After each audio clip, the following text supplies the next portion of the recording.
Hey legends, my name is Mo and welcome to the Can't Can Will podcast.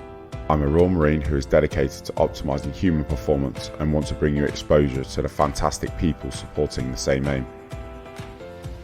I speak with an individual who has dedicated his life to football, signing a professional contract as a teenager. He describes his journey culminating in national team duty. He explains what he has to overcome daily to be better tomorrow than today.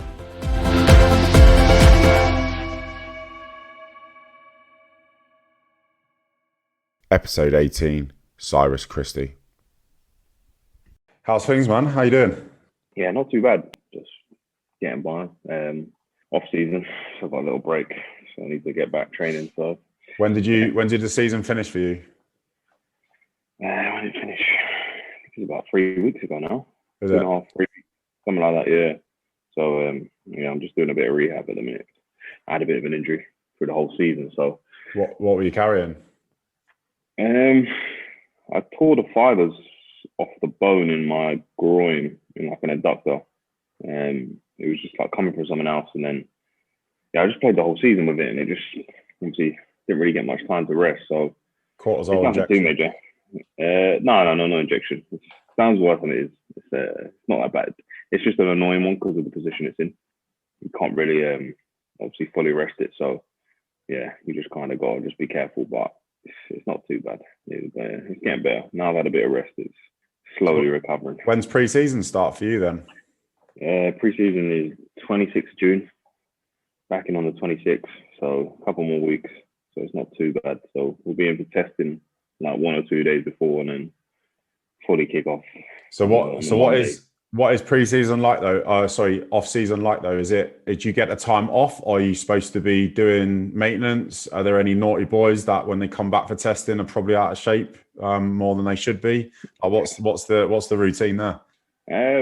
You get given a schedule, you get given a program that you kind of got to stick to. Once the season's done, you get like kind of. Yeah, kind of. But some people just do their own thing. Do you know what I mean? So obviously, the older you get, the more you just obviously realize what your body needs, and obviously what it's telling you. But yeah, like I said, you get a program that you're obviously meant to stick to, or they hope that you'll stick to anyway. So at the start you'll get 2-3 weeks off maybe just to not do anything, and then kind of just go from there and slowly build yourself up, ready for pre-season. I think it's kind of the days are gone where you can just build up over pre-season. You've kind of got to come back fit and flying from the off really. So yeah, no, it is tough. But like I said, yeah, some people can come back in whatever shape, but like I said, people do things differently, and it's down to the person really on how they approach it. And if you feel like something's best for you, then I think that's what you have to do. Personally, that's my thought. You've played in the game for many years. You understand your body more than anyone else will understand it. So if your body's telling you something that you need, then you do it, whether that's not sticking to obviously what the sports science has set you. You've kind of got to incorporate both really at times. But like I said, most people do nowadays stick to their program, and they will have their own trainers as well that they'll do their stuff with. So they kind of complement and implement both of the different things. So where are you going back to? Because you're currently on loan at Nottingham Forest, is that right? Are you going to go back to Fulham or staying on loan? I'm back to Fulham, so I'm back in at Fulham. Yeah, like I said, on the 24th, 26th.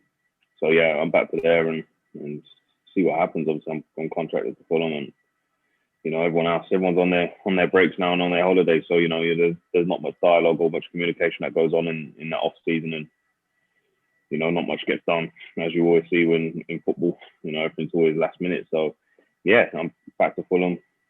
That's obviously the goal now. Is I go back there, and obviously that's where my future is at the minute. And we see how it goes and see what happens. And I was at Nottingham Forest last year, and which was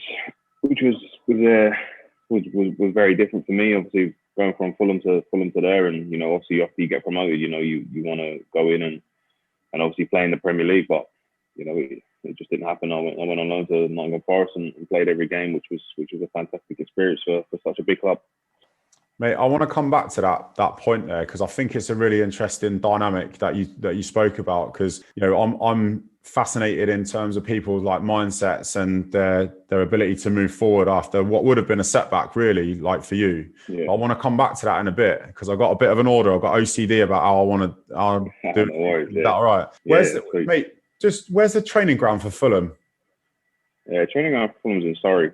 Yeah, whereabouts? Yeah. So is that Mosper Park? Motspur Park, yeah, that's the one. Yeah. So I used to go to Beverley Boys School, which was on Motspur Park. We used to run around that park, the edge of the park. That's where I'm from, that round there. Is that the park by when you go past the train station? Yeah. The level crossing. We've had to go there a couple of times to run around it. It's not nice. No. So we used to do that, and then, mate, I've just literally moved from Parsons Green. I was about 7 minutes walk from Craven Cottage. Oh no way! Okay, yeah. So No, I was Battersea before when I first moved. I was at Battersea Square, but then I moved out to Surrey. Yeah, mate. So my mate used to live in Battersea Square. It's nice. Yeah. Mate, it's nice around there. I grew up in Kingston. That's where I'm from. Okay, nice. Yeah. Mate, you never used to go to Battersea unless you wanted to get in trouble. Like, it's obviously there's a few few areas now. Yeah. Yeah, man. So I used to go southwest London's my sort of molded, so I know the area fairly well. Yeah, it's interesting. Nice. Yeah, it's a good place. Good place to live. Mate, so you're from Coventry? I'm from Coventry, yeah. So I grew up in Coventry. What was that Born like? in Coventry, and then there's not much in Coventry other than Coventry. There's not much. It's obviously changed over the years. Obviously, when you're growing up and you're from there, like, you always think there's a lot going on. Do you know what I mean? But then obviously once you start venturing out and you just kind of realise it is how much of a small place it is, really. But then I guess that's really kind of the same for anyone, wherever you live. Like, you obviously so used to that area, and then you realise it's such a small place where you live, even though it is, maybe population-wise, is a big place. But yeah, no, Coventry was interesting over the years. Do you know what I mean? It was obviously it's quite a rough place, and it's slowly, maybe I'd say, got worse over the years. I don't know if more of it's just come to the forefront in terms of the media of how things go on. But like I said, I enjoyed my time growing up in Coventry. There's fantastic people there, and there's a lot of good people that have come out of that place, and it's definitely a city that supports their people that have come through the place. So they're always vouching for people from Coventry to do well, regardless whether you move on to different pastures or not. And like I said, it's a fantastic city with great spirit, and obviously there is a lot of history there, but as everywhere, it's changing now, and there's a lot of people coming from all over places, all over the world, from even in the UK to different things. So there's a lot of different cultures there now in Coventry, especially, and and a lot of different people coming from different backgrounds. And I think obviously, like I said, it's definitely a diverse city now, and it's got more like that over the years, which is great to see. Mate, you strike me as like a very confident. You're confident in yourself. You're comfortable with yourself. Were you when you were growing up? Were you like a good kid, or did you seem like you have a bit of edge about you? No, me. To be fair, I'm quite a quiet person. I just like to keep myself to myself. Never got caught, you mean? Yeah, never got caught. But yeah, no, like I said, obviously I grew up with different people that took different paths, and I still speak to them people to this day. And like I said, people obviously show me respect, and they back me and they support me, then I support them regardless of what they're going through. And like I said, I'm always a believer in that there's people obviously that took different paths, but you never know what their backstory is as to why they've taken that, and a lot of people don't necessarily.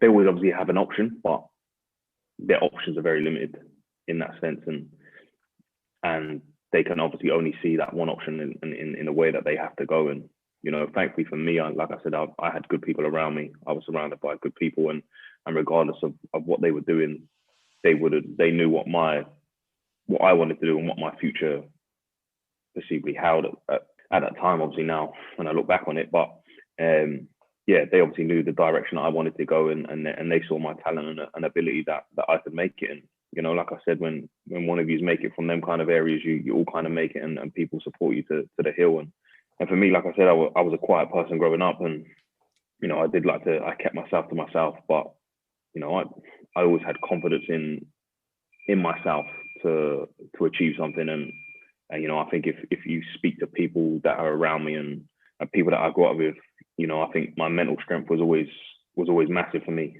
in terms of never letting setbacks get to me. And I was so focused on what I wanted to achieve and what I wanted to do and where I wanted to be in 5-10 years time or whatever that might have been. And I worked ever so hard to get to that. And when you look at it now, that's what people don't see is the things that you have to sacrifice from such a young age. And when people are out on the Friday, Saturday nights or whatever you're doing, and you're going to bed early, and then you're waking up at 6-7 o'clock, wherever it is, going to the gym, then you're going to the training pitch, then you're going wherever, and then you're going back to the gym later on. And then you've had your training, and I would always go back to the gym later on at night with my own friends or wherever it might have been, and people are out there drinking. Like, I didn't drink alcohol until I was 20 years old. That was my first taste of alcohol. And I just knew that there was certain sacrifices within my life that I had to take to achieve what I needed to achieve. Because there's some people that obviously they've got that God-given talent where their ability can take them wherever. But there's people out there that have the ability, but they also have to have that character and that mindset to push themselves, because the ability can only take them so far. And I think over the years you'll probably see so many talented individuals and ability, but they just never made the grade because they didn't have the ethics and the work ethics to match that, and they thought that their ability could take them further than it was. And there's only certain people in this world and within this game that can only do that. So yeah, for me, like I said, I was quiet. I was always confident within myself, especially when it came to sports, and that was the way I was raised, coming from a sporting family. It was always to win pretty much in whatever you've done, and to be the best that you can be in whatever you put your mind to. And that's the way I kind of just went with it. It's fascinating because I had a similar conversation with Jordan's cousin, Elliot, who is a GB 800 meter runner. And he's from I'd say, underprivileged background in terms of socioeconomic, but not family. Like the guy's rich in family. It was beautiful to be exposed to that wealth that he had there. But he mentioned something similar about that he always had that mindset to do something different to the life that may have taken him on a different path. But interestingly, he said about having individuals that were around him that believed in him exactly the same as you to nurture that potential.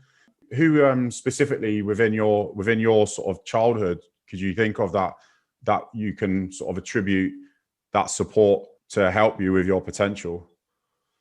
Like I said, I had great family around me. Obviously, my mum, my granddad was the first one to take me to football. And my dad was boxing. He took me to the boxing. Obviously, I didn't.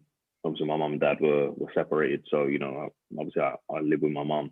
Lived with my nan and granddad for a few years as well, separately. But like I said, my granddad was the first one to take me to football. My dad was boxing. So, I am always a firm believer that I can take from other people's experiences, even though I've not experienced certain things. So I can learn from different people. So my dad went through certain situations and things to get where he is today and what he's been through. So I can, even though that personally didn't happen to me, I feel like I've learned from that, and situations that say my granddad would have been in my mum and whatever, and I think I can delve into their history and their past, and that can make me a better person, not just the person as a footballer, but as a human being. And I can take different aspects on how I want to be as Cyrus the individual, Cyrus the human being, not Cyrus the footballer. And that's what I think people always forget when you're in the sporting industry.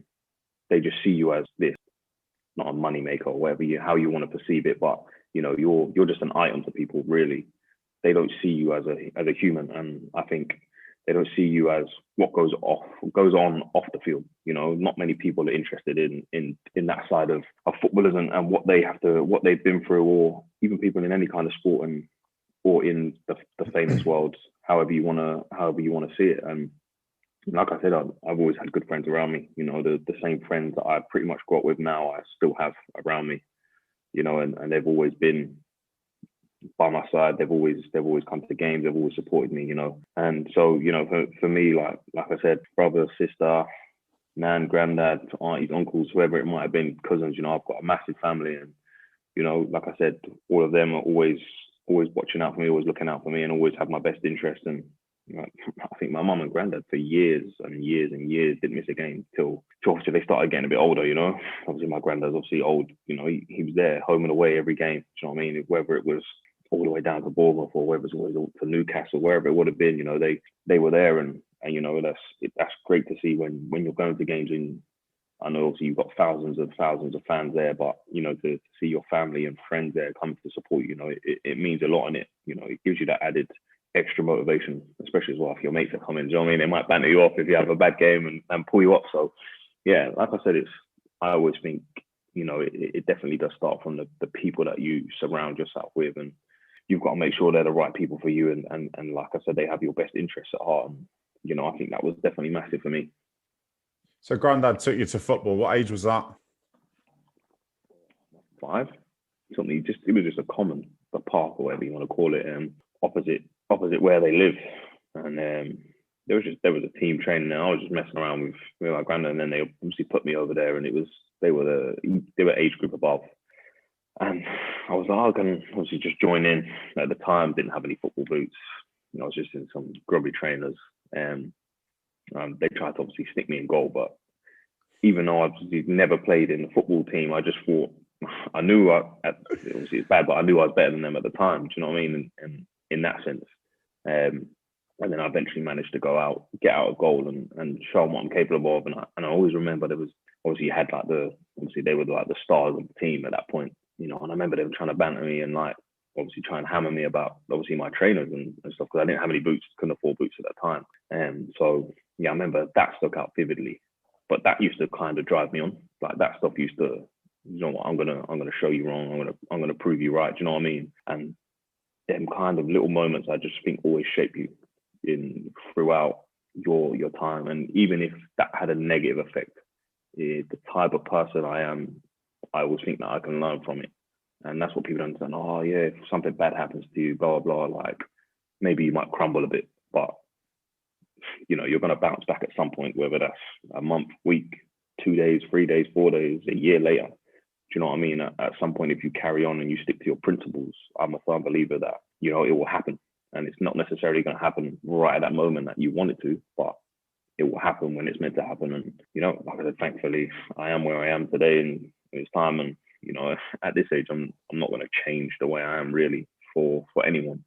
So I stick to what I believe and what I think works for me. And I may be a bit stubborn in that sense, but like I said, I'm always willing to learn and listen to other individuals, and I think that's what makes it work for me. I said obviously I am stubborn, but I take on information and things that other people say, and I listen to them, and I have an open ear. And then at the end of the day, I'm grown enough and I'm old enough and I'm wise enough to know what I need and what I want to make me the better person or better player or whatever I need to be the best person that I can be. And and that's what it is. At the end of the day, you've got to be the best version of yourself, and you have to do what it takes. And football is a team game, but at the same time, it's very individual. A lot of people are looking out for themselves, and from right down from the owners to the players. It's simple as that. Obviously, everyone's job's on the line really at the end of the day. As much as a team game, but once you have that chemistry and it clicks, it's about being sometimes in the right place at the right time. And if you can find that, especially within sport, I think in managers that love you in a team where they're bringing the best out of you, you've got to make the most of it, because that can definitely set you on the right path. You say that you weren't necessarily I mean, you've got talent, absolutely, but you said that you there's a lot of hard work, and your values and standards were fairly straight, which is another reason why you got to where you are. I mean, you're playing like really, really good level football. But were you one of those annoyingly talented people that could just pick up a sport and just be good at it? Yeah, I'd say so. I was good at a lot of sports, to be fair. Everything was sport. Like I said, I come from a sporty family. Do you know what I mean? Like my sisters and brother, dad, mum, granddad, they're all good at sports, and it was just one of them. For some reason, it kind of just came naturally to me. And, there was obviously three main sports that obviously I used to play. It was obviously football and boxing, and I used to do athletics as well. And and then the older you get, the more just everything starts clashing on the same days, and you had to make a choice, and I think I chose the right one in the end. So what was it about football that was the reason why you made the choice? Did you just love it more than the others? I mean, you're a good-looking lad. I mean, you wouldn't have wanted to get it in the face for the rest of your life, would you? Yeah, I know. Yeah, yeah. I don't think I fancy taking too many punches. Yeah, no, boxing. I used to love boxing. To be fair, I feel like I said, yeah, boxing was very good, and like I said, I'm coming from a boxing family, really. Obviously all my uncles were all done boxing. A lot of them went to the ABA finals and won it and different things. But for some reason, football, yeah, just that was the main thing. And for me, really, that's what I loved. And obviously football at that time was a lot more out there, and it was easy, more accessible rather than boxing. You didn't see too much boxing on the TV, and obviously like it's not a regular thing. Whereas football is, like in the Saturday, or you're buzzing to stay up on the Saturday night for match of the day, or wake up early on the Sunday morning to catch match of the day. And then for me, like I was an Arsenal fan. Growing up, really, yeah. It was just, yeah. Obviously growing up, it was an Arsenal fan. Vieira, yeah, it was. Well, I don't really have team support now. Do you know what I mean? Like I grew up obviously watching Coventry, and then the Arsenal for me was the team. And obviously Vieira and Henry and people like that. They kind of made me fall in love with the game. Really, I think. How can you not watch them though? Exactly, yeah. I mean, they was incredible back then, but I think even then there were so many good teams, and I think I was lucky enough to be in Cov Academy, and obviously you get 2 free tickets for every home game, and at the time they was in the Premier League, so I was able to watch Premier League matches, and it was just obviously fantastic to see, like, obviously so many good players, and then even then you used to be in like the soccer academies or whatever they used to call them back then, the camps they do now. And they used to get free tickets then, so they obviously would go to the training on the Saturday morning, and they'd take you on the coach to Highfield Road, and they were fantastic moments growing up, and sitting there in the terraces and watching the game, you kind of can picture yourself, envision yourself playing at that standard and coming out in front of the fans, and even when you're younger, you're looking at the player that plays in your position and as to what you can do and what they're doing and what you think you can do better than him, and you can then just start to, for me anyway, I used to just picture myself, at the time it ended up being the Rico Arena, so coming out into the Rico Arena and playing in that position, and I knew that I could do the job. Do you know what I mean? It was just, how could I get myself to that level? How could I get myself into the pictures and the manager's thoughts and onto playing? Thankfully, obviously, like I went on to make 119, 120 appearances for my boyhood club in a short space of time, and for me, from the first time I got a game, I never looked back, and I think I've gone from strength to strength, and like I said, at times there's been difficult periods, and I think that's just normal in life for everyone to have difficult periods, and it's like I said, it's how you come over them and how you ride that difficult period, and when things are going good, it's never to get ahead of yourself, and it's obviously cliche, but then when things are getting bad, never get too down and let it get to you. And I think I've always stayed level-headed, and like I said, there's people around me that you can always go and ask, and I don't think anyone will have a bad word to say about me in terms of that, especially when it comes to sport. Mate, it's interesting because I did a recording with Anthony Ogogo, and he had boxing and football, and he's anointedly talented as well. And he chose boxing, obviously, over football. He reckons he was going to play for Man United, but we said, you can never not prove it now. Great guy. I mean, he's a wrestler now. Well, this is random. So he's always doing. He retired from boxing, right? Yeah. I mean, he's got an unbelievable story. He's an incredible individual. Yeah. Youth football is fairly ruthless.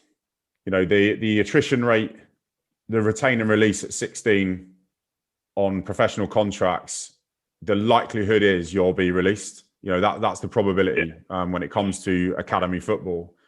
You just said then that you had a fair confidence in your ability and you could visualize yourself playing professional football. But did it ever cross your mind that did you ever have any doubt in that? Yeah, I think for me, I was slightly naive. And I think that kind of helped me because in terms of people, like I said, my family didn't know too much about the industry. So I never had a certain picture of how things went. Obviously, over the years, you kind of start to slowly see a picture. But I think there was other kids there that their parents knew too much. And it affected the way that they thought. So I always just thought, yeah, it's cool, I'm sweet. Either way, you release me, I always thought I'll get somewhere. That was my whole thinking. And obviously over the years, now they've changed it, but back then it was like it was year to year. So end of season, we're going to keep you or we're going to get rid of you. Do you know what I mean? And, over the year I kept changing position and it was just like, it was annoying because you weren't really, like 1 year I'm a striker, I'd get top goal scorer. And then next minute I'm right wing, got top goal scorer again, but now I'm centre mid, I was top scorer again. And I'm like, come on, man, what position do you want to play me? And then all of a sudden now I'm slowly working my way back as all the fans kind of do, really. Yeah. I'm thinking I was only young there. But yeah, ended up going to then centre back. And then, nearly back in goal where you started when you were 5, eh? Oh, I know, yeah. That would have been bad for me. Say that. But yeah, you end up going back to the centre back. And I just remember, obviously, at the time, it was, you get to, I think it's 14 back then. I don't know if it's the same now, but that was the first time they could give you a 2-year contract.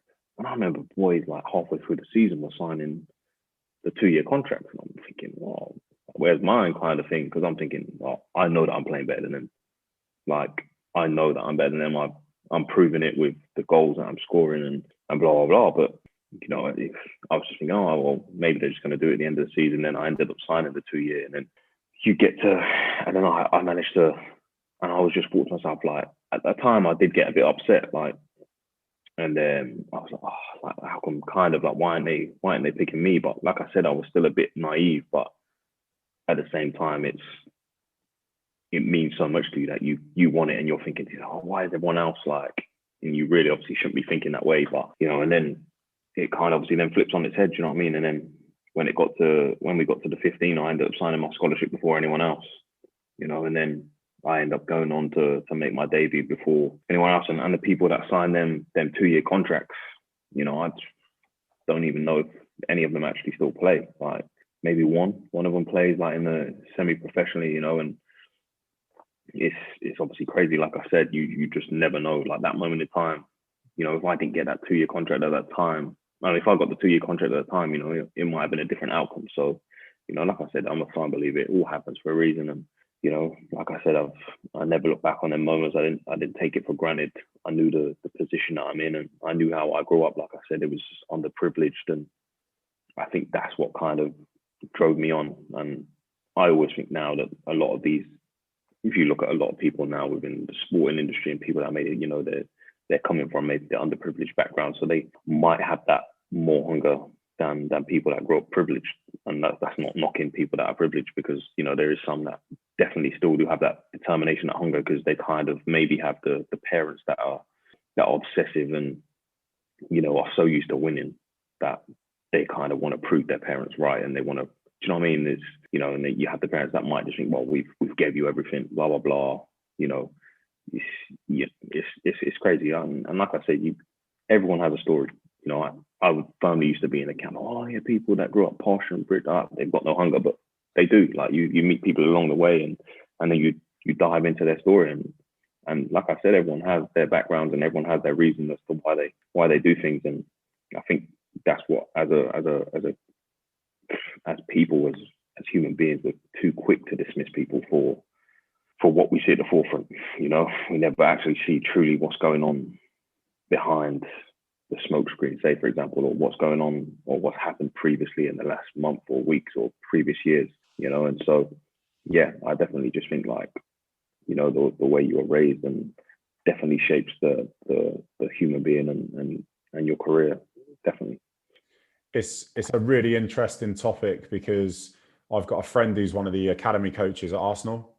Okay, yeah. I've spoke with him at length about retain and release, and it's interesting what you say about it's almost ignorance is bliss when you were growing up, because you didn't realise, you knew you wanted to be a professional football player, but you didn't realise the so what's if you didn't make it. And there's a lot of kids now, I think, as the money's increased and the glitz and glam of the game, certainly from a fan's perception, has grown like exponentially. The pressure on those kids to make it, probably from their families, like you say, because they come from, there's a vast majority that will come from underprivileged backgrounds, to be, mum and dad might well think that they're going to be the next Ronaldo and, get that 2-year extension, but then don't get signed when they're 16. And there's a lot of pressure on the clubs now to provide provision for the kids who've been in academies for like 10 years. I think it's 8 years for the kids now. Because it's almost like the drop off. You're hero to zero, 16, see you later. No taxi in the morning picking you up for training, no Arsenal strip or whatever club you play for. It's like now you're back to everybody else's, that stardom's not going to happen. Certainly that's the perception. It's really challenging for the kids now. See the kids obviously now, obviously, like I said, you have all the social media stuff and they've all got the state-of-the-art facilities, and, there's this, like you just touched on, like everyone has this perception that they're going to make it, but when you look at the odds and the slim reality of it is that not everyone is going to make it. It's like 96% or something don't get signed. 0.001% or something like that, isn't it, that make it?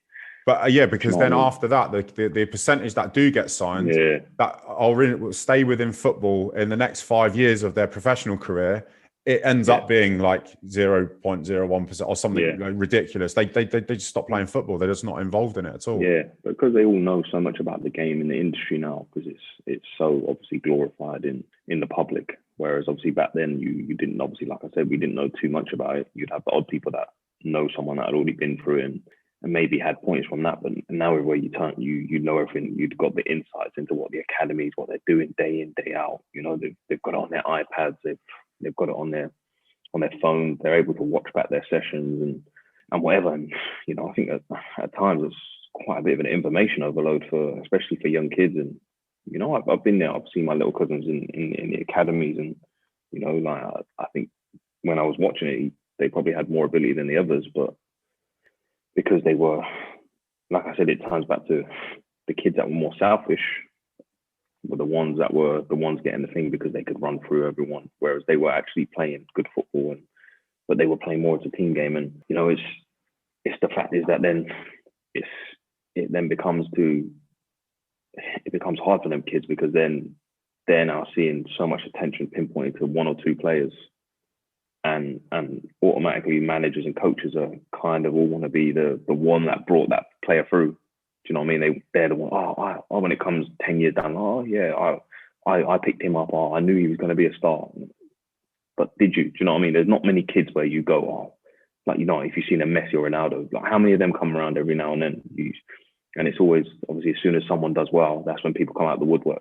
And it's so true. Do you know what I mean? There's people that you don't hear from years and years, and then all of a sudden something, boom, amazing happens, or you do something. It's like, I remember him. I went to school with him, and I'm thinking like, it happened to me so many times. When I played, it's mad. I used to go to school with this lad, and I'm thinking, I never spoke to you in my life, but all of a sudden now it's like, do you know what I mean? And there's people that used to badmouth you. There's certain situations. It happened so many times. It was even like coaches. Do you know what I mean? They, as soon as you start, blah blah, and they mention you and they message you, and you're like, I'm a vivid. I remember everything that happened.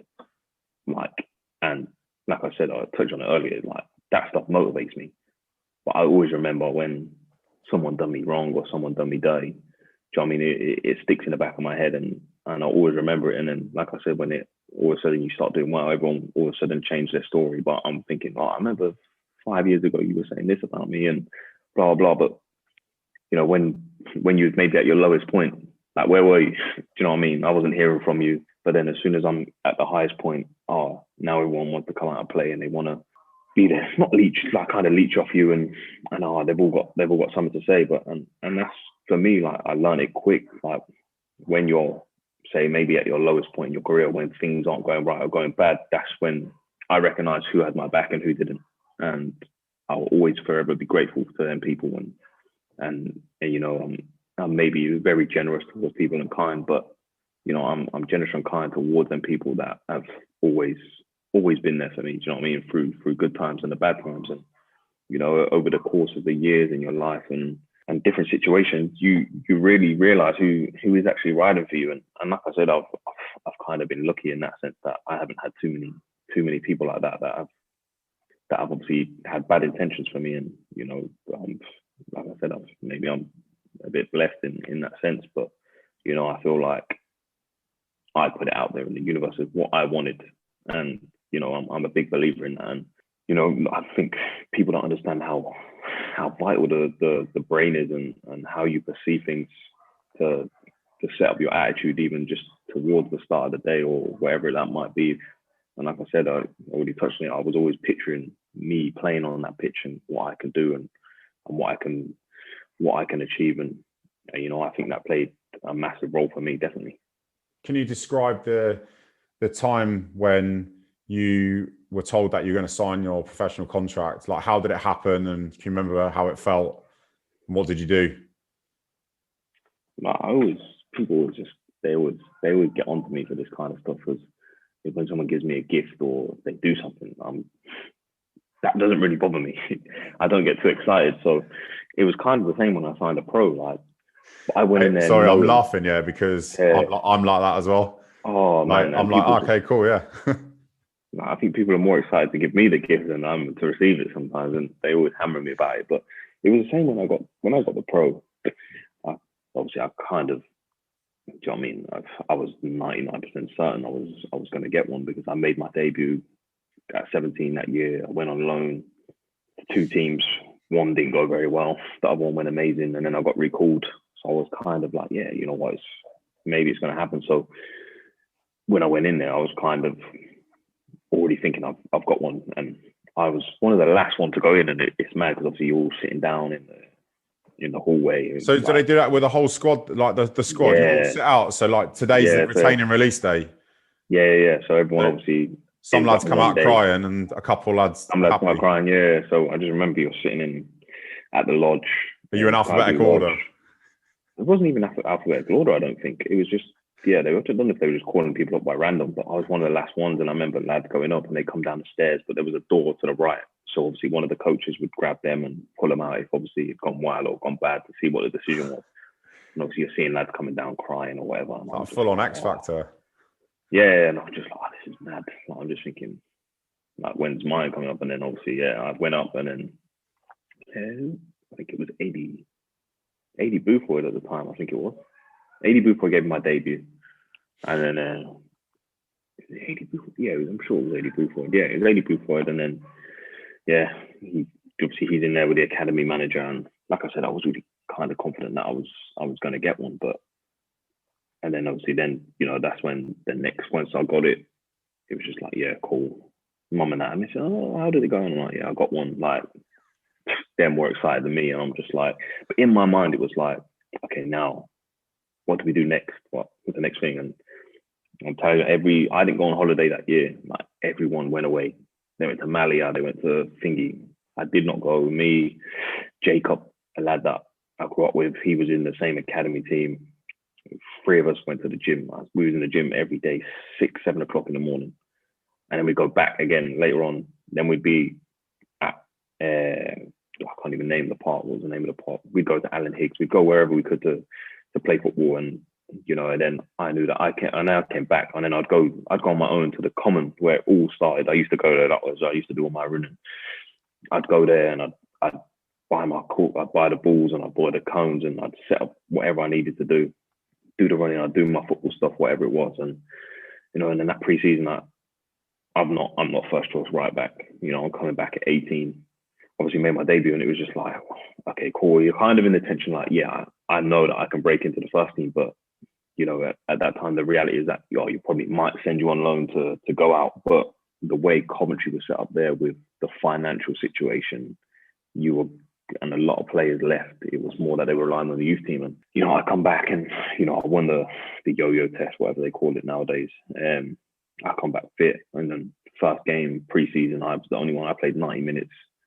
Like, I come back in such a good shape that all of a sudden now I'm in the manager's eye, and he's looking at me, and then I'm thinking, oh, but I'm still at the time second choice, even third choice potentially, depending on the personnel that he maybe could see playing at right back. And then it's mad within football, opportunities come by, whether that's people getting sent off, whether that's people getting injured, whether that's people getting sold. You've got to be ready. And the person ahead of me, he got injured, and that was my opportunity to come in and do well and to do what I always pictured myself doing. And I managed to make my debut first game of the season against Leicester, and then I think I went on to play 44 games that season, and then I got injured. I done my knee and then was out for ages. But even then, when I done my knee, it was my mentality was to just come back strong and quick. And they told me I'm out for 13 months. I came back in 9. So luckily, all the rehab everything went smooth. It was plain sailing. They signed me off, but my mentality to get through that is what got me back. Because I could have easily sat there and felt sorry for myself, where I was straight-legged in a brace for 6 weeks, not able to move, not able to do nothing. But, I did everything possible that I could do. And I just went back to what I knew best is, okay, all right, cool. I'm back in the gym, morning, night, Monday to Sunday. No days off. I was just thinking, because this is my opportunity to come back and come back with a bang. But in that sense as well, I was always looking, what was the next step for me at that time? And we got relegated, and at that time I was like, I've tasted the Championship. Do you want to go to League One? Really, you need to come back and show that, because obviously people are going to write you off. It was my second knee injury at the time. I'd done it first when I was 15, and then I'd done it again when I was 18. 4 years later. What did you do to your knee? Tore the meniscus in the lateral side. Do you know what I mean? And so it's like, how's he going to come back from this? And that's what drove me on as well, is people were writing me off before. And I'm thinking, I'm only 18, surely that. But it was naive for me, because it can happen to people.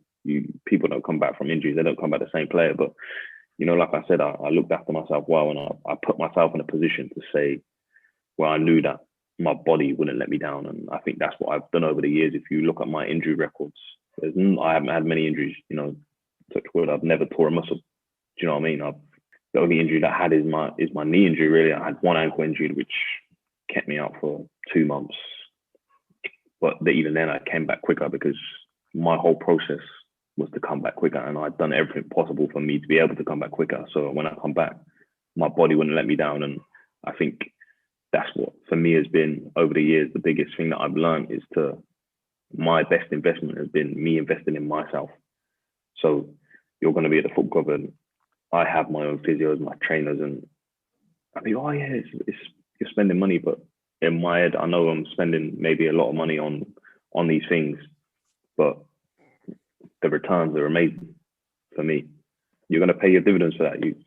It's like anything. If you invest in yourself, because at the same time, when you look at football clubs, they don't have enough they don't have enough staff to cater for your needs, really, in that sense, to get you ready for the game in terms of physios. The physios have a lot of players to deal with, and you know what I mean? They can't have a physio for every player, because it's not going to work business-wise, and it's the same for sports science or whatever. So every little extra you have to do to do it for yourself, to be the best, that's the biggest thing. And I mean, for any young kid out there and any person striving to be something, even if it's, like you said, they may not have the money, but find someone within a budget that you can work with, because them little 1%ers is what makes your career, what gives you longevity. Do you know what I mean? It's what allows you to perform at your best, and that's the biggest thing. You want to be able to go out there on a Saturday, because every game you never feel 100%. There's not one footballer in this world that goes out there and they feel 100% every game. But you want to be able to make sure that if you're playing at 85% of your body's home, you know that your body's not going to let you down. You know that you can get through it, and you look at that other person that you're playing against, and you know that, I'm fitter than him, I'm stronger than him, blah, blah, blah. And mentally, you know that you can keep going and you can keep pushing through it, because they might break, and they might, in terms of mentally, they might break down, and they think, oh, fucking hell, this guy's still going. Do you know what I mean? it's always been a thing for me, and I think over the years that's been the best thing is to invest in myself, and like I said, I think it's paid wonders for me, and and like I said, I've been available for every training session for the last I don't know how many years. So and to play you have to be available, simple as, and that's the end of it today. And then once you get that opportunity, every game is an opportunity, every training session is an opportunity for me. And like I said, I always approach that in the way that I train that's my opportunity to showcase what I can do for the Saturday, to put myself in a manager's thoughts. And some days, don't get me wrong, are absolutely useless in training. Like, it just nothing comes off, and you're just like, you know what, forget it. But it's always, okay, the next day, you have to be right, or the next part of that session, to just do something that comes off, do you know what I mean? But that's like I said, it's the learning curves, and it's the mistakes. And a lot of people, you can either learn from it, or you can think, it's just, like I said, you've always got that option, haven't you? And you've just got to choose the right one. And like I said, it doesn't always pay off, but it is what it is. I just keep going. There seems to be like a bit of a trend with regards to, and it's not surprising, so people that are successful, no matter what field they're in, and the people that I've spoken to always talk about like marginal gains. They always talk about investment in themselves, the having like a direction, a sense of purpose, and understanding that what you just have to keep putting one foot in front of another and be relentless in that pursuit for your goal. And I think certainly with football, especially with football, everyone's an armchair manager, and it's like, I can't believe, and because of the money as well, it distorts that view, and it kind of backs up what you were saying about everyone's got a story, and everyone's got, like, there's context behind everybody. And so when it comes to your professional career, sometimes you just might take the field with no intention of not having a good game at all, but you just don't. Yeah. And that's just the way that it is. Like you say, you cannot perform every single day at peak performance. It just isn't possible. You try to, but it's just not. And it's a really interesting point that you made about that, because you'll hear fans going, "Oh, what do they pay him for?" Or how's he got in that team? Or I could do better, blah, blah, blah. But all right, maybe match day, maybe, but not longevity over your career. They don't see the work and the effort that goes in behind performance. Oh yeah, 100%. Like you said, everyone is an armchair manager, but even players, you do the same thing when you sit in the stands. I don't know whether it's just a thing, but you see the game completely different.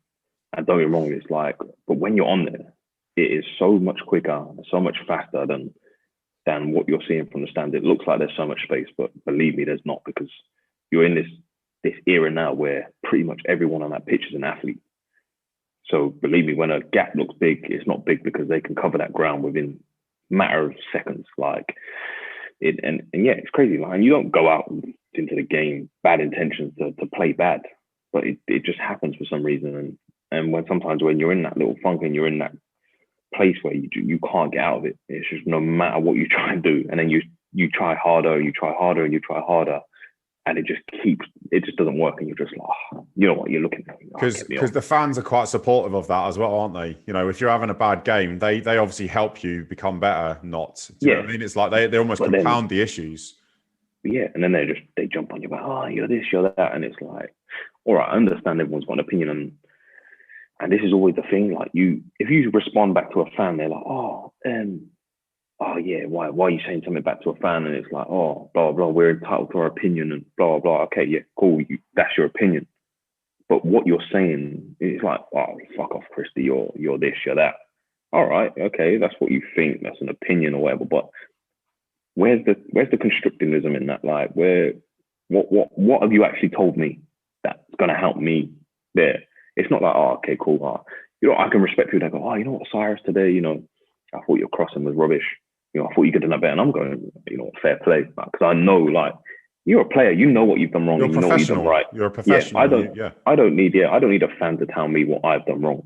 Like, don't get me wrong. You might see the game in a different manner, and you might have seen something that I may not have seen. But every footballer watches back their game after. You get your clips, and you can see, and you analyze it, and you see what you've done wrong and what you could have better. But at them precise moments, they're going to stick out what you've done wrong. But then you're, you're shit, you're this, you're that. And it's like, all right, well, what is that actually doing? I understand that you're angry, but not every day is going to be great. Yeah, like, we're not going to win every game. We're not going to. Yeah, and I think the fans have got the right to be angry as well. And I'll finish what I'm going to say. To put context in this, the fans have got a right to be angry because they pay a lot of money to go and watch football. But the way that they see it is that you get paid loads of money. You should be able to do that week in, week out, and that's cool. Okay, that's your opinion. But when it gets to the point like with Tottenham a few years ago, and you had Eric Dyer go into the stands because his family were getting abused because of something he did on. It's like that's like it's exactly this. It's ridiculous. You're drawing the line there. You should, because that's the issue. You don't take the pitch to lose. No, you take the field to win. You're a winner. Like I said, but it's in any job.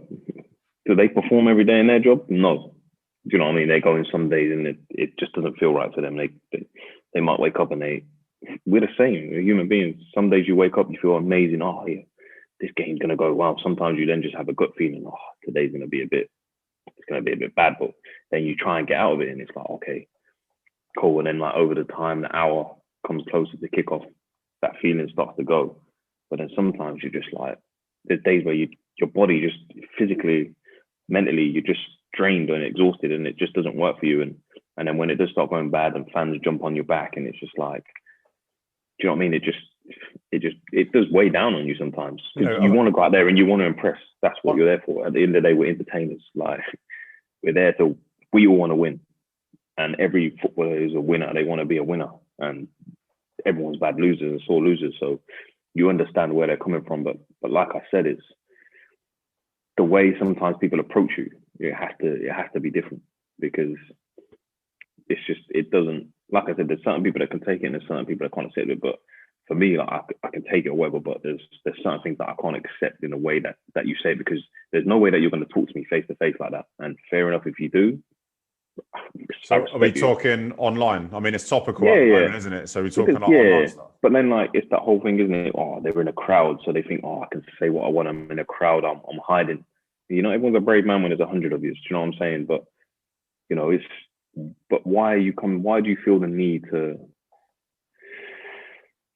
go over the steps? Like I said, there's certain ways that you can criticize, and then, like you said, Eric Dyer, it goes to his family, and it's just like, there's no need for that. Like, as a human, as a person, surely you understand that that's not right, because imagine that was your child or that was your family member. You're going to feel some type of way, and if we turn up to your work and start doing that, do you know what I mean? You're not going to enjoy it, and it's just like, cool, you have the opinion of the game, like I said, and if you think, oh, he was crap at crossing today or his finishing was crap, that's fine. You say that and just say, like, oh, you should have done, because everyone knows, like I said, every footballer goes, yeah, you know what, I was. But then when it just starts, it feels like personal, where they're just like, you're this person, you're that word, you're that. Do you know what I mean? There's no need for that. Just take your half an hour, cool down after the game, and then approach. Do you know what I mean? And just see it in a different manner. But that's the way it is now. People too quick to react. Everyone reacts off their emotion and the way they're feeling at that time. And I understand football, the emotions are so high, where fans, players, they get to that point, like, where you're just riding that wave of emotion, and people live for that. And obviously that's why they're so hurt, because that is their, I think in general, certain people have their purpose for what their week consists of. Do you know what I mean? Like, Monday to Friday, they're living for that Saturday, their 3 o'clock kickoff. That is what they enjoy. That's their life, and that's what they know. So they can then, obviously, that emotion then obviously takes them over the point, and it can become a bit, not catastrophic, or it's a bit of a harsh word to use, but their emotions, it oversteps the mark. And like I said, now everything gets glorified because of social media. It makes it worse, because, like, Twitter, for example, you're reacting off your emotions. You tweet there and then. Instagram is a bit different, because the way, obviously, everything's set up, the algorithms or whatever. But like Twitter, people tweet. You go through people's tweets, it's like, oh, you fucking, then 2 minutes later, oh, what a player he is, oh, blah, blah, blah. But 5 minutes, a minute ago, you were calling him every kind of word you could think of. I don't get that anyway. I don't I'm a big rugby fan.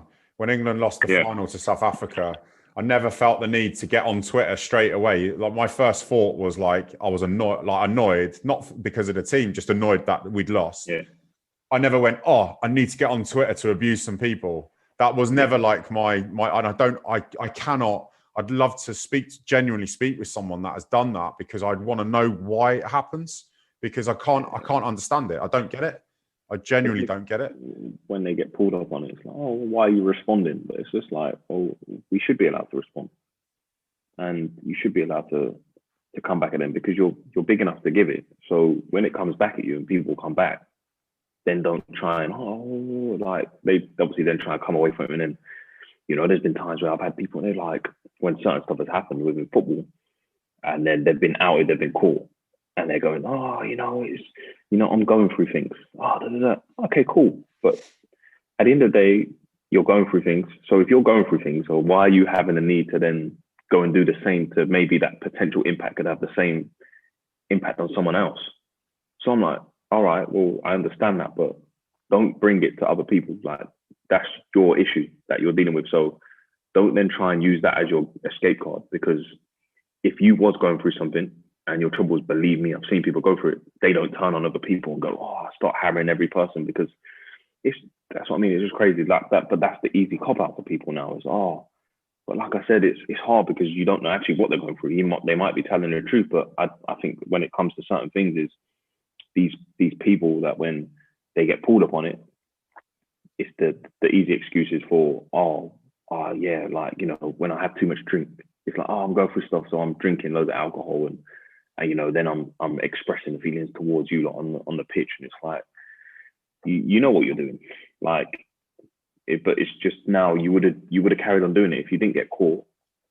It would have been the same outcome on the Tuesday or the Saturday, whenever the next game is. And it's just like, it like I said, it doesn't make sense. And sometimes it's grown men, they've got kids, and it baffles me, because do you know what I like? The obviously there's a lot of talk, and rightly so, about online hate at the moment, standing up to racism, and you know, basically just people being dicks, like for no reason. And one of my, you know, it's been talked about, is where the social media companies, to get a profile, you should have to prove like passport details or some identity. So you can't just create a fake profile, because then really, what that starts to do is hold people to account. So if those comments are made, you've got you know exactly who they are, rather than it just being John Smith, that they've just created this fake profile. I mean, there is ways of catching people, but the police don't have the time or a resource to go through every single every single lead to be able to do that, which is a real shame. Doesn't line the big companies' pockets, does it? Do you know what I mean? No. Takes away from them. So, like I said, this world is selfish. Everyone's looking out for themselves. That's their best interest. It's, you know, the more traction that they gain. It's the same with press. The press negative headline, and then you start reading the story, and it has nothing to do with the headline. It's because it brings the viewers, it brings people in. Clickbait. You know what I mean? It's ultimate clickbaiters, aren't they? So, you know what I mean? They love it, and it's just, like I said, it's simple. All they had to do was just set up a verification process. Like, how many times do you go onto the websites and different things when you're purchasing, you have to put in your verification to even get to the stage. So why can't Twitter and that do that? Because all that happens is they block that account, they make another account.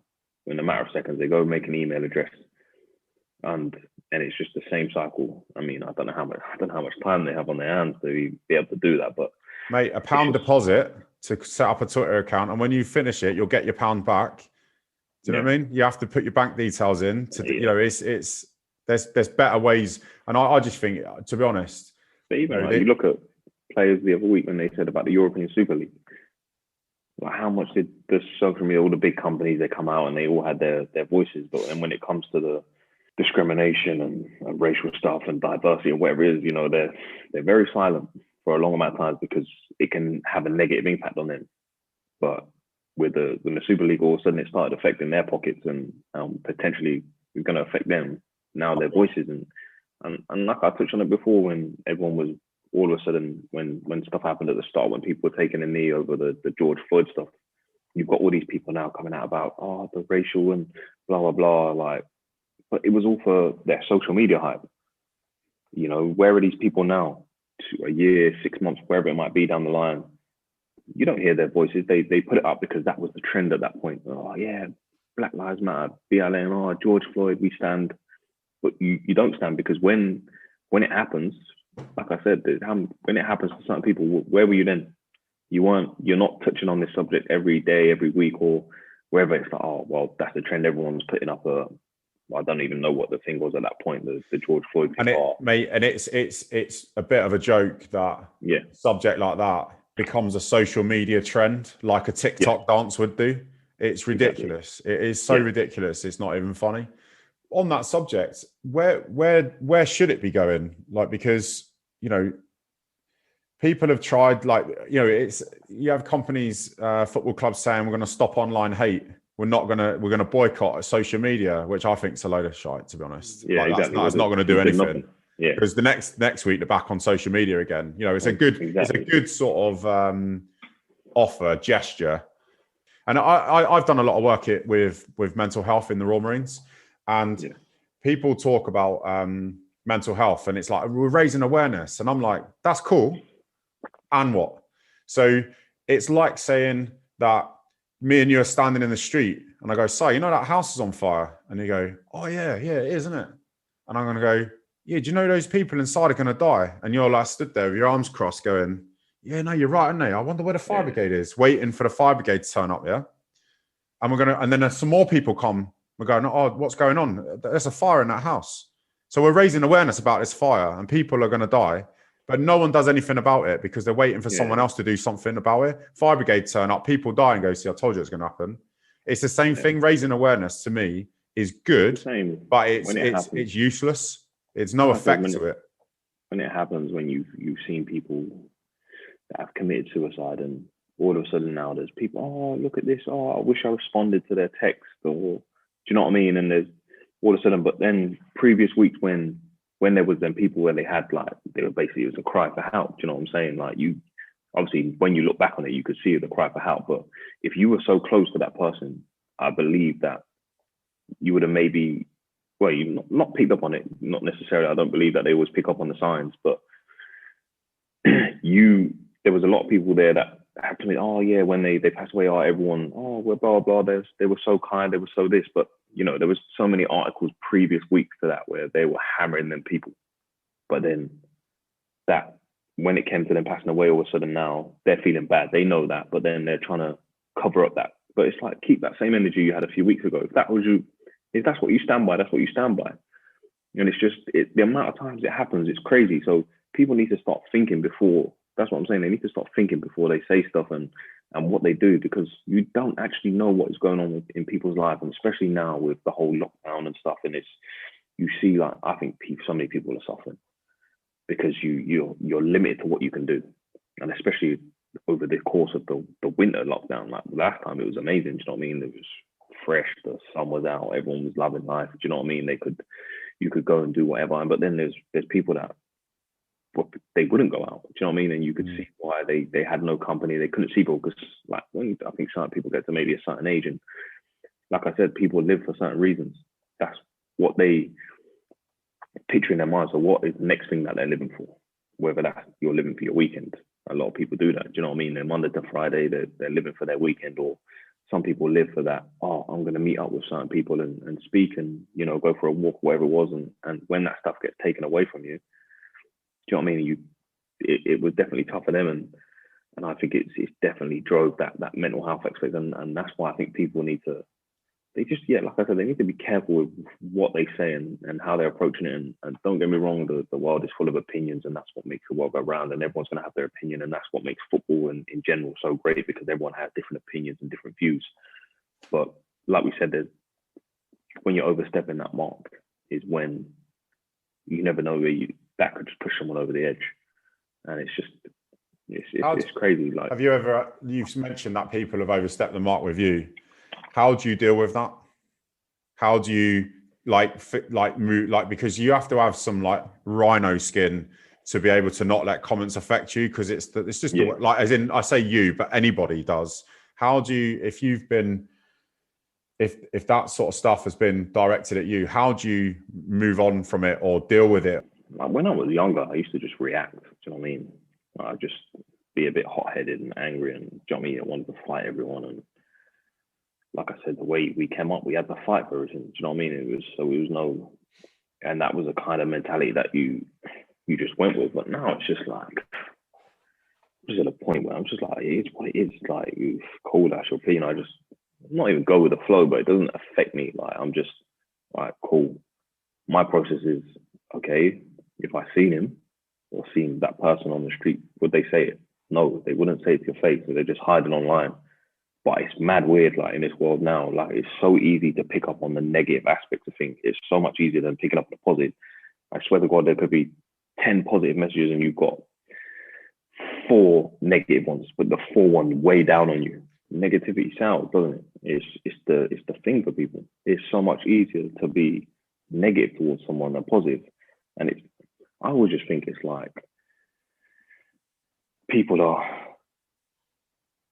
they always they see themselves in a certain way, but instead of owning up to themselves and having that tough conversation with themselves, they want to put it onto someone else. So let me divert that energy towards them, because they'll see, like, I'm not saying everyone, but there's certain people that they'll see other people doing well and they don't like it. They want to put limitations on people because that's their limitation. So I would just think to myself. So like superimpose it on someone else. Yeah. But I'm just thinking to myself, I know my limit. You can't have a limit on yourself. Do you know what I mean? But there's certain people out there that put their limitations on them. It's like, oh, well, you can't do this, you can't do that. No, you can do it. Simple as, because I believe you put your mind to it, you can do it. And even if you don't achieve to the level that you want to do it, whether it's great or whatever, but if you strive for greatness, if you strive towards excellence, believe me, you're not going to fall short from it. Do you know what I mean? So that's why I say, but I just see like people, whatever's going on and with them and how they see things, and things aren't going right for them. They want to portray it onto other people, and they want to put their limitations on other people, and they want to weigh other people down because they want people to be in the same situation that they're in, or they don't want other people to be happy. And that is the thing nowadays, is like you said, everything is negative. Negative is the thing that sells, and it's so hard for people to be positive. And it's not hard for you to go, oh, well done, or do you know what, unlucky today, or you know, tomorrow's another day, don't worry, you know, we'll win next week, or whatever it might be. I'm just relating on football, but in a day-to-day thing, you walk around, there's so many miserable people. It's like, just smile, be happy. Do you know what I mean? Even if things are hard for you, believe me, that I've seen people that are going through things, but they put on that front where they are happy. Do you know what I mean? So that's when I kind of go back to in my thinking, and believe me, I could be wrong, and that's just the way that I'm thinking. But like when I said, when people said, oh, I'm going through stuff, that's where it comes to me, because when I've seen the people that are really, really going through stuff, they're putting on that front of, oh yeah, I'm so happy, I'm this and that. But deep down inside, it's killing them. But they know, because they know the kind of situation that they're in, they don't want to affect other people's mood and bring them down maybe to that level. But everything is so tough now, isn't it? And it's borderline. But I think it is definitely, there's obviously levels to the whole mental health, you know, because there's times where you're going to feel low in yourself, and I think every human being has that. But then you kind of can snap back into reality. Personally, for me, I can, if I see there's other people in different situations, and I'm like, you know what, I'm just being a big baby here. Do you know what I mean? Like, kind of in that situation for myself. But then when I put myself in certain situations, where I look back on when I'm at Nottingham Forest and I'm living in a hotel for 3 months and things were going, if we're not winning, and I'm just in a hotel room, 4 walls, and I'm just looking like I've got no one. Do you know what I mean?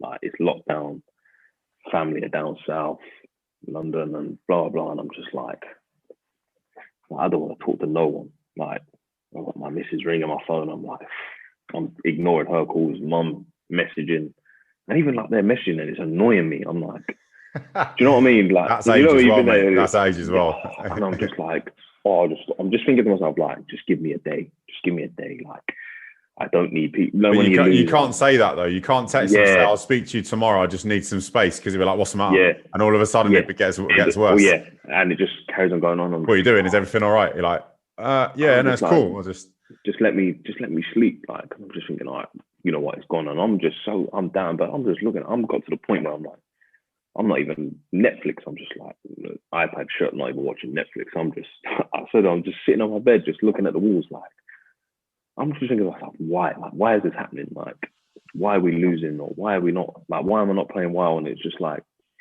what if I'd done this? And I was just overthinking because I had so much time to think because I was on my own and I didn't have anyone there to distract me from things like the football. And I think that's what I've had to learn over the years is I always think find something that takes you away from football because ultimately it is your life and that is everything. But there's so much more out there for you to be worried about. And like I said, the next game is always another opportunity. But there's moments in time that might pass you by that never going to come back outside of football. Whether that is your kids or your family growing up and them doing whatever they might be, or do you know what I mean? And there's a moment in time where like you could be in that funk and I'm worrying too much about football, but that person next to me they're hurting, they're inside, or that might have actually been the last message that they wrote to me. Do you know what I mean? And you ignored them and they pass away. Like it happens so many times to people, and it's just like you have to just live in the moment nowadays because there's so much going on and there's so much more in this world. And you know, like you can't let football just occupy your life in general. Like, don't get me wrong, there's certain people that will and they might see differently, but for me, you have to live in that moment. There's so many moments and there's so much stuff going around you that can take you away from football because you're so in tune to it for so many years. And I like I said, last lockdown was so amazing because for 10, 11 years, that's the first time I've had like a break where I haven't got to think about football. And it was wonderful. Like, but you have to, like I said, you have to be able to take yourself away from the sport or whatever you're doing because it can eat away at you. And like you said, you will just have to be present in the moment, I think, in any walk in life. So for that 90 minutes, you've got to be present in that football match. Not always, do you know what I mean? But that's what you have to do. And then when you come home, just be present with your family and your kids and just take them moments in because you don't want to look back on your life and just think, wasted these moments. And it's the same with football. When you're on the football, don't waste the opportunity. Don't waste that moment of striving to be better and to become better in yourself and you don't want to look back. And that's always the thing for me. I don't want to look back on my career and think, oh, you know what, I could have done that. I should have.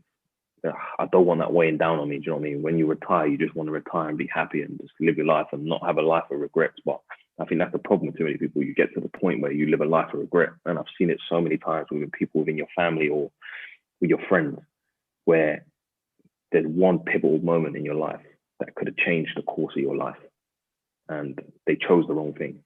And then you look back and now that it eats away at you. Like they'll say that it won't, but it will.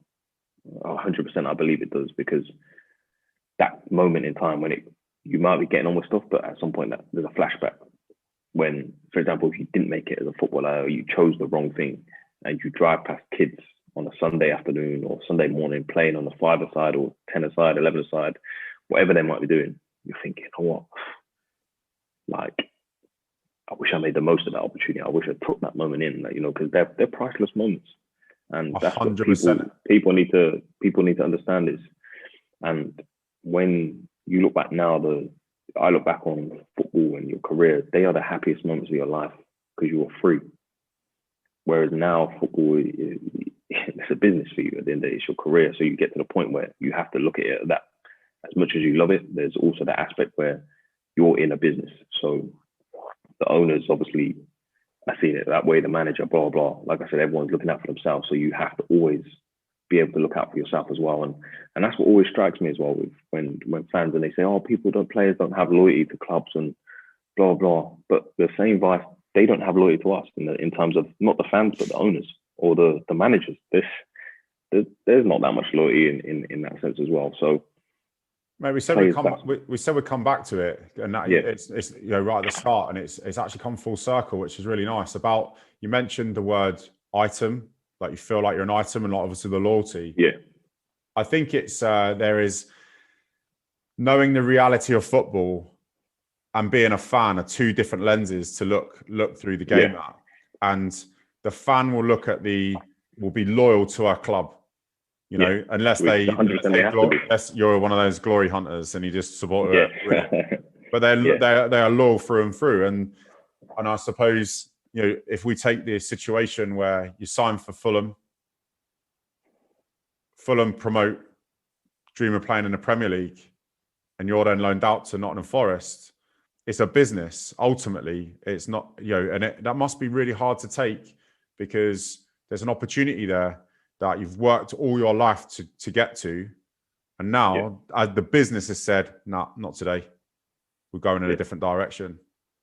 Yeah, exactly. And that's the thing. And, you know, it could have been, the easy option could have been for me to sit there at Fulham and, you know, potentially play 10, 15 games. But like I said, what am I gaining from that? Like, that's not doing anything for me, because, like you said, football is your love, and it's the game that you enjoy. Hey mate, you dodged the bullet, in all fairness, didn't you? I mean, do you know what I mean? But it's obviously hindsight, isn't it, really? Like, I could, at a time, like, you know, I've gone and played 44 games, I think it was this year, like every minute, do you know what I mean? Back to back. And whereas I could be sitting here now and be like, oh, you know, I just played 10 games and got relegated. Or if I stayed, it could have gone the opposite way, do you know what I mean? I could have played every game and maybe got relegated, or we could have done really well and stayed up. It was just, you'd obviously never know, obviously, what's laid out. But, you know, it's like I said, I always back myself to do well and to claim to get in the shirt. And I think for every club that I've played for, and, you know, I've always given it my all, and that's one thing I think you'll always get from me. And I think as well, I think people just misunderstand me for the way I am. You know, like, I'm not one of them people that's out there like, oh yeah, waving at the fans, and, do you know what I mean? Like, showing like loads of emotion, because I'm not an emotional person. Like, you ask people, that's not me. Like, deep down inside, I'm buzzing. Do you know what I mean? Like, but I'm not going to be there like running up to the fans. Mate, I always say that I'm having a party on the inside. Don't worry about what's happening on the outside. Exactly. Yeah. Like, but that's what I'm saying. So if people then learn to understand the way that you are, and I think that's how within football. And I go back to what makes it so clear is when you watch The Last Dance with Michael Jordan, Phil Jackson. Every player, he understood them as a human, as a person, what they were, and what they brought to the team. And he worked around that. He didn't just think, this is my idea, this is the way I think we're doing this. Dennis Rodman, right, go off to Vegas and do whatever you need to do. Legends. But I know that he's going to come back and give me whatever. And all the players understood that.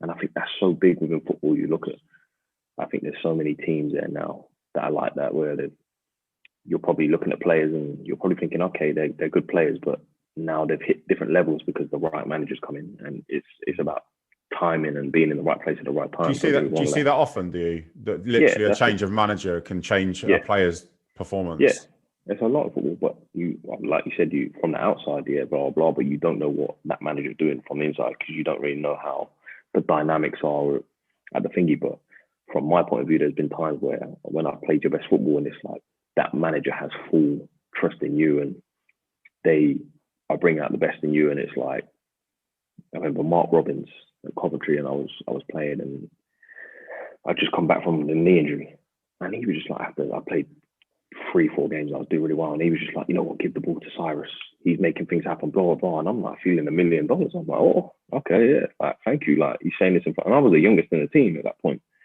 And then and I just think the way people are man-managed is the biggest thing in football, because not everyone is the same. Everyone is different. Like, things that get you going in the sense of to perform, that works for you might not work for someone else. So people have to approach things different. And like I said, you see it with so many players, like Wolves. They bring in Nuno Santo, the manager. He takes them to a whole other level, because before that they wasn't at the level that they just reached. But he managed to unlock them, and he unlocked every individual's ability, because everyone has the ability to go out, and then obviously you surround them with the right people. Like you said, you have the right team, the right dynamics, the right people around each other that brought the best out of each other. They go on to one of a level. Now look at them, they're settled Premier League side, Sheffield United, the same. Like, do you know what I mean? At one point, you're probably looking like, oh, well, you wouldn't have thought they would have gone on to do what they did, but they did because the manager managed the people, not the footballer. He managed maybe the human being, and I think that is such a big thing now, and that's what people don't realize. But then ultimately as well, managers don't get that much time. Yeah. So you know, so you've been at Fulham a couple of years now, yeah. So Dan Holmes, he's the team psych. Dan Holmes, yeah. So he works with us as well. So he lives in Exeter. Okay. Yeah. So I was with him a couple of weeks ago, and we're chatting. He obviously getting the train up to Fulham. He'd been working there a couple of seasons, and we were just talking about Fulham's season this year and like some of the just interesting conversation he had, and he mentioned exactly that. Managers don't get enough time to implement a culture. You know, the Arsene Wengers and the Alex Ferguson dynasties, they're long gone now. You might get a couple of seasons at best gone. They don't get enough time to imprint a philosophy. It's very much like you say, an item in, out, shake this about, move this person here, get them out, chuck them on loan, get someone else in, and it's all like very sort of clicked. I mean, look, it's he said it's very it's a shame that happens because you try and have an ethos, values, and standards within a club. They just don't have the time to be able to put that in place. No, managers don't get the time nowadays, and it's like I said, it's just the pressures and from the outside also as well, and then the owners will be feeling that heat from maybe fans if it's not going the right way. But things take time. It's not always just gonna work straight away. And I touched on it earlier, didn't I? Do you know what I mean? It doesn't always just happen straight away, and that's the thing within football as well now. Like when people look at you, they just think overnight success, but they don't see the hard yards that go into to making something of yourself. And like you said, it is hard for managers because they don't get that time. And you're not going to be every manager's cup of tea, and you're not going to be every person's cup of tea. But it's just that's the way it is, and you have to learn that. And I think in football, personally, you're not going to please everyone. So don't go out your way to try and please everyone. Just be the best person that you can be, and majority of people will see that, and they'll see the work that you put in, and they'll see the effort that you bring forth, the commitment towards the club. And I think that's what most fans just want to see, really, is the commitment. Like, obviously, they want to see the wins and the thingy, but as long as people are 100% committed to the club, because, like you said, they're loyal to their clubs, most of the fans. So that's what they want to see from you. But at the end of the day, you could be playing amazing, and then next minute, new manager comes in, something changes, and all of a sudden you're out the door and you're on to the next. Mate, a couple of short fire questions to finish off with. Best moment in your football career? Like making it in a debut was great. Obviously, playoff winning in Wembley, then making international debut was crazy. You had a cheeky little win against Germany, didn't you? I was just about to mention that. You read my mind. Yeah, that's one of the biggest standouts, definitely, because at that moment in time, obviously they were number one in the world. Who were you directly opposing? Who was the player that you had to defend against? I was up against Marco Reus that day. And what was the mindset going into that? I'm going to give him the worst game of foot. Like I'm going to be the worst gamer, or give him the worst game he's ever experienced. Or was it like, I don't know if it was crazy because it was my third cap, but it was my second competitive cap. So I scored on my debut in a competitive one, and then my second game was obviously Germany. And I remember going into it, and Seamus Coleman was injured, and they were like, I think I was 22 at the time. And I remember and I was still and I was still naive a bit, to be honest. And I was just sitting there, and then obviously I had to do the press conference, and they were like, there's obviously a big chance that you could play and blah blah. And I was like, at the time I kind of knew, but obviously didn't want to give it away. And I was like, I think we can beat them. I remember getting battered. Everyone on social media, they were like, "This guy's delusional," blah blah. They were just hammering me, and I was just like, "But for some reason, like I said, you get that moment where you just know that something could happen." And then it was just it was crazy. Like, I know, like we obviously ended up winning 1-0, and it just became mad, and it obviously set us on the way to the Euros. Yeah, I just remember obviously I'd done the press conference for the end of that game. I just remember 10 minutes into the game. The first 10 minutes was horrible. They were runners everywhere, and I was thinking, oh my God, this is like gonna be a long game. And then, but at just that moment in time, everything was like, we are blocking everything, like shots. They weren't breaking us down, because we always knew that defensively we were solid. Like that was, and we knew obviously like Ireland is full commitment, passion, and it gets you, it would get us through. And we always knew that we could nick a goal. And then when Shane Long hit the back of the net, it just like, and then all of a sudden, once he scored, everything else you just find something within you, like you're blowing, but everything just, you somehow find another ounce of energy. And I just remember I was going out, and I'm like, knowing that I might not block the cross because it's quite far away, but it's blocking, it's hitting me, and I'm just like, oh. And then you see Randolph make a save, and then you see someone else block it. Then Wes Houlihan's dribbling past a couple, and you're just like, and you can just hear the crowd just roaring. I like, that was probably one of the best moments of football, honestly. Like because obviously you know that you played a massive part in it as well. It was just, it was nuts. That night was, that was amazing. And then obviously it just, for some reason, that moment over them years, like was such good years, like going to the Euros and whatever. There was just, like I said, there's so many moments in football where they all have different meanings. Do you know what I mean? Making your debuts and the Germany game or whatever. It's crazy how, mate, how it went. It's just, Final two questions. Who's the best player you've ever played with, and who's the best player you've ever played against? Best player I've played against. I'm gonna say